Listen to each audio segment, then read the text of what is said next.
9 de la mañana, 32 minutos por aquí, 24 grados 4 la temperatura en la ciudad de Buenos Aires. Le damos la bienvenida a Ignacio Montes de Oca, que es periodista, que es escritor, analista internacional, y por supuesto con él vamos a hablar seguramente del complejo panorama geopolítico que nos presenta el mundo desde hace apenas unos días. ¿Cómo estás? ¿Qué tal, Dani? Buen día, ¿cómo va todo? Me desdigo, la complejidad no es de hace unos días, hay un agregado a esa complejidad, ¿no? Sí, ahora Israel ha tomado la iniciativa de ampliar la zona de ocupación de Altos del Golán y con esto agrega un nuevo factor a un conflicto que gente cree que va a terminar, pero que está lejos, está muy, muy lejos de ser resuelto. Sí, estoy pensando, bueno, para los que no ubican la zona, el Golán es una meseta, pero tiene un pico, un monte, que es el Monte Hermón, que tiene una cara que está del lado israelí, y había una cara, la cara, digamos, que daba hacia el norte, que quedaba del lado sirio. Lo que creo que hizo el ejército es posicionarse en la cara siria del Hermón, que es la que Israel no puede ver o no podía trabajar hacia adelante. Ahora, yo no creo, Ignacio, y lo digo porque me parece, por lo que he leído, pero no hay certeza, no creo que Israel lo esté haciendo para quedarse allí, sino que creo que la incertidumbre de saber cuál va a ser la actitud de los rebeldes, que son también una especie de bolsa de gato difícil de analizar, va a pasar. Yo creo que Israel se retira de allí en cuanto alguien le garantice que esa zona que hasta ahora permanecía desmilitarizada va a persistir así. Sí, en principio sí. Lo que sucede es que la oportunidad quizás no sea la mejor, porque en este momento lo que necesita Israel es asociados. Está saliendo de un conflicto extremadamente complejo. Esas asociaciones con países y con actores de la región tienen que ver también con lanzar señales positivas y justamente en el momento en que más necesita asociados, esta jugada preventiva no es preventiva hacia los que en este momento dudan sobre si apoyar o no a Israel. Es mi rol de analista decirlo, pero no lo veo como algo positivo, porque la realidad es que del otro lado hay una milicia. Israel viene de derrotar al grupo paramilitar más poderoso del mundo. Decir que el HTS, que a lo sumo tiene 25.000 milicianos, cuyo armamento más pesado es un tanque T-72, constituye una amenaza desde el punto de vista objetivo, no es una buena razón para ocupar el Monte Hermón, sobre todo porque las consecuencias políticas que trae consigo son a la vista, pero desde cualquier punto de vista negativas, porque se sigue consumiendo el capital político que el 7 de octubre se había logrado para posicionar como lo que es, como una víctima de un ataque terrorista, y ahora se está empezando a construir la idea de un Israel expansionista. Y esto tiene que ver con las declaraciones de Smotrich, un hombre al que venimos siempre citando, que ahora comenzó con la fantasía de el gran Israel que debería llegar hasta Turquía, tomar todo Siria, llegar hasta Irak e inclusive tomar una parte de Arabia Saudita. Entonces, si uno lo pone en contexto, esta acción y el decir nunca nos vamos a ir de los altos del Golán tiene otro sentido. Uno siempre resulta favorable a Israel por una cuestión de que tiene identidad occidental, pero cuando hay que criticar Uh -huh. porque desde el punto analítico es malo. Es como si uno ve una radiografía. Uno puede decir, tenés unos huesos muy fuertes, pero si está quebrado, está quebrado. Sí, estaba pensando en la otra acción que emprendió el ejército de Israel, que es atacar el arsenal y los probables armas o herramientas de las cuales estas milicias podrían hacerse en este momento, que también era una posibilidad, porque si bien ellos no tienen armas, sí las tenía el ejército sirio. Sí, eso tiene más que ver con prevenir Mm. dos factores. Uno es la venta de que ese armamento vaya a Rusia, a Irán, para reforzar sus arsenales y que sea utilizado en contra de Israel. Lo cual es entendible, también tenía que ver con la destrucción de las instalaciones que podrían albergar algún tipo de arma Química. química. Mm. Recordemos que la dictadura de Assad, junto con los rusos y la anuencia de los iraníes, usaron en más de 4 ocasiones Gazarín contra su población. Pero, de nuevo, el destruir, por ejemplo, la Armada Siria tiene que ver más que nada con una contestación que a una oferta que había hecho Al-Golani, el terrorista que está a cargo, porque es terrorista, no hay que darle. Sí, un tipo amigote de Al-Qaeda y de ISIS. Sí, sí, sí.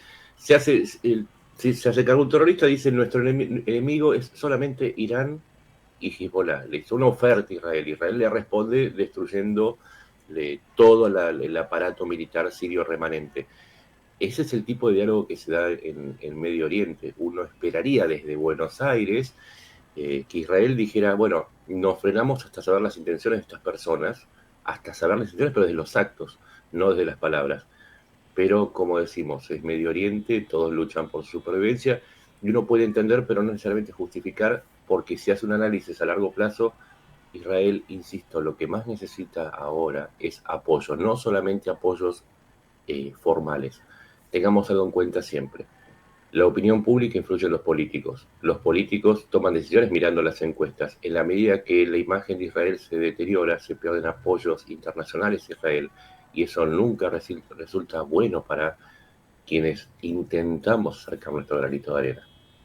Yo me quedé pensando en lo que vos dijiste en este posicionamiento después del 7 de octubre como víctima. Yo creo que Israel nunca llegó a posicionarse como víctima y que la primera reacción de Occidente fue de críticas a Israel y que fue creciendo a medida que Israel avanzaba contra Hamas y después contra Hezbollah. Yo creo que en ningún momento Occidente, como grupo, digo, cada país y cada lugar será distinto, consiguió realmente posicionarse como víctima. De hecho, aumentó el antisemitismo exponencialmente cuando teóricamente debió haber aumentado el apoyo o la comprensión. Me parece que es un fenómeno no extraño, pero que sí, que el Israel fuerte despierta antisemitismo, no apoyo. Sí, es que es por un principio básico. Si a vos te acaban de atacar y vos en ese momento tenés la figura de atacado, cambio la de víctima por atacado. Uh-huh. Y eso era un capital enorme, porque le permitía a Israel demostrar la tesis de que es un oasis dentro de una zona violenta y que intenta convivir en paz. Entonces, esa tesis ahora queda muy deteriorada porque Israel pasa a la ofensiva, pero, y este es un punto, Fuerzas de Defensa de Israel, el nombre de su ejército lo dice, son fuerzas defensivas. Si pasa a la ofensiva pierde la esencia de cómo lo consideran muchos dentro de Occidente. Más allá de que uno sabe que lo de fuerzas de defensa es simplemente una cuestión de marketing político. No, y que aparte la única manera de defenderse no es esperar que te ataquen y defenderte, No, sino pues, la guerra de los 6 días fue una guerra defensiva que comenzó con un ataque de Israel. exactamente, por eso digo, atención con este tipo de situaciones, porque se está convulsionando mucho más y estamos muy lejos de una solución. Digo, no olvidar también que es lo mismo que hace Turquía al norte antes de criticar a Israel. Turquía tomó 5.000 kilómetros cuadrados en los últimos años de Siria y en este momento el ejército sirio el ejército turco entró en Siria para atacar a los kurdos, a quienes viene masacrando, y estamos hablando de un pueblo de 45 millones de habitantes. Entonces, la región está convulsionada. A veces uno mira demasiado a un punto, pero esto está en estéreo. También Erdogan está tomando medidas de seguridad. Entonces, la crítica también vale para Turquía. Y entiendan que críticas tiene que ver con encontrar ciertas debilidades en los argumentos y en las situaciones. Y esto no es atacar a Israel, es cuidado. A veces la mejor forma de proteger no es decir a todo que sí, sino decir alerta con lo que sucede, porque puede tener consecuencias negativas. Eso también es un análisis crítico. Una última pregunta que te hago porque evidentemente a mí lo que sucedió en Siria me pareció de alguna manera un aviso, no es la misma situación, pero un aviso para Irán. Algo que duró 50 años se terminó en 10, 12 días. Ojo con el régimen que cree que es eterno porque evidentemente hay algún tipo de movimiento y cuando aquellos que quieren derrocar un régimen huelen cierta debilidad, huelen sangre, están todos listos. Sí. Lo digo porque evidentemente se dieron tantos condimentos a la vez que prácticamente le estaban sirviendo en bandeja la caída de al-Assad. Por un lado la guerra de Ucrania, por otro lado la derrota de Hezbollah, incluso el golpe a Irán, demostrando a Israel que podía hacer lo que quisiera sobre los cielos de Irán en el momento de tomar la decisión. Yo creo que todo eso llevó a los rebeldes a decir, bueno, es ahora. ¿Y en Irán? Mira, la primavera árabe empezó con un repartidor tunecino que fue golpeado por la policía en el año 2010. Uh-huh. Y después el efecto se tradujo en una serie de movimientos que derrocaron desde Hosni Mubarak hasta iniciar la guerra civil siria. El triunfo de la oposición a Hafez al-Assad puede